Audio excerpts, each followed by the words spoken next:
maka Allah nggak akan peduli samanya. Dan ketika Allah nggak peduli sama dia, maka tentunya Allah Subhanahu wa Ta'ala tidak akan menghapus dosa-dosa dirinya.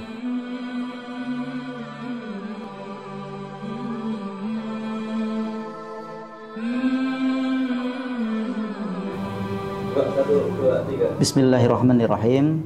Salah satu di antara fadilah dari orang-orang yang mengerjakan puasa di bulan Ramadan adalah Allah Subhanahu wa Ta'ala akan menghapus dosa-dosa.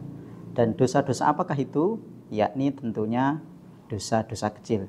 Hal ini sebagaimana yang disabdakan oleh Rasulullah Shallallahu Alaihi Wasallam, as-salawatul khamsu wal jumu'atu ilal jumu'ah wa ramadhanu ila ramadhan mukaffiratun lima bainahunna idza jatunibatil kabair.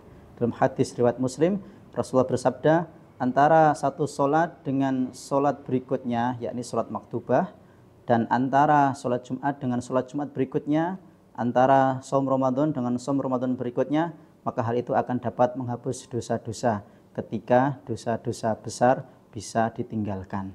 Nah, dari hadis ini maka kita tahu sebagaimana yang disampaikan oleh jumhurul ulama atau mayoritas ulama bahwa amalan puasa sunnah ataukah wajib sebagaimana puasa Ramadan ini bisa menghapus dosa, hanya saja dosa-dosa kecil. Dan Imam Ibnu Rajab Al-Hambali secara khusus menyebutkan dalam kitab Lataiful Ma'arif beliau bahwa dosa-dosa kecil itu bisa dihapus dengan amalan-amalan, entah itu amalan wajib maupun amalan sunnah. Adapun dosa-dosa besar tidak bisa dihapus dengan amalan-amalan tadi, hanya bisa dihapus dengan taubatan nasuha.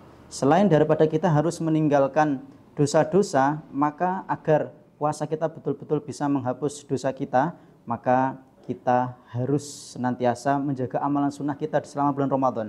Entah itu contohnya yakni sholat duha, yakni sholat tahajud, yakni sholat witir, memperbanyak istighfar, memperbanyak sholawat, dan lain sebagainya dari sekian banyak amalan sunnah. Hal ini sebagaimana yang disabdakan oleh Rasulullah, man shoma ramadhana imanan wa ihtisaban ghufira lahu ma taqaddama min dzambih. Siapa yang berpuasa di bulan Ramadan dengan penuh iman dan penuh mengharap pahala dan dengan mengharap pahala, maka Allah Subhanahu wa Ta'ala akan menghapus dosa-dosanya. Kalimat wahtisaban dan dengan penuh harapan untuk mendapatkan pahala, ini maknanya adalah orang yang berpuasa itu bukan sekedar dia menjalankan puasa karena formalitas, yakni sebagai kewajibannya untuk menjalankan salah satu di antara rukun Islam, tetapi dia juga harus betul-betul mengiringinya dengan amalan-amalan sunnah, sehingga hal ini akan bisa menghantarkan kita menghapus dosa-dosa kecil tadi secara khusus. Kemudian tentunya yang ketiga, agar puasa kita betul-betul menghapus dosa-dosa kecil kita, maka kita harus meninggalkan perkara-perkara yang tidak ada manfaatnya sama sekali, atau perkara-perkara yang sia-sia belaka. Contohnya yakni semalaman kita begadang, atau banyak ngobrol, banyak ngegame, atau mungkin banyak main HP, scroll sana scroll sini, padahal sebenarnya tidak terlalu penting bagi kita, atau mungkin seharian kita mancing dan lain sebagainya. Hal ini tentu tidak akan membawa yakni manfaat sama sekali. Makanya salah seorang ulama yakni Imam Hasan Al-Basri, beliau pernah mengatakan, min alamati i'radillahi 'alal 'abdi ay yaj'ala syaghalahu fi ma la ya'nih. Di antara tanda Allah Subhanahu wa Ta'ala tidak peduli pada seorang hamba adalah ketika seorang hamba itu justru menyibukkan dirinya dengan hal-hal yang tidak bermanfaat baginya. Maka ketika seseorang itu justru sibuk dengan hal-hal yang sia-sia, maka Allah nggak akan peduli samanya.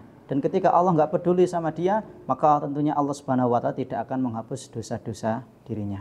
Maka mari kita senantiasa menjaga puasa kita di bulan Ramadan dengan senantiasa menjalankan amal-amal sunnah secara maksimal, dan kita tinggalkan perkara yang tidak ada manfaatnya. Sehingga dengan begitu harapannya semoga Allah Subhanahu wa Ta'ala menghapus dosa-dosa kita selama di bulan Ramadan maupun selama 1 tahun sebelumnya. Barakallahu fikum.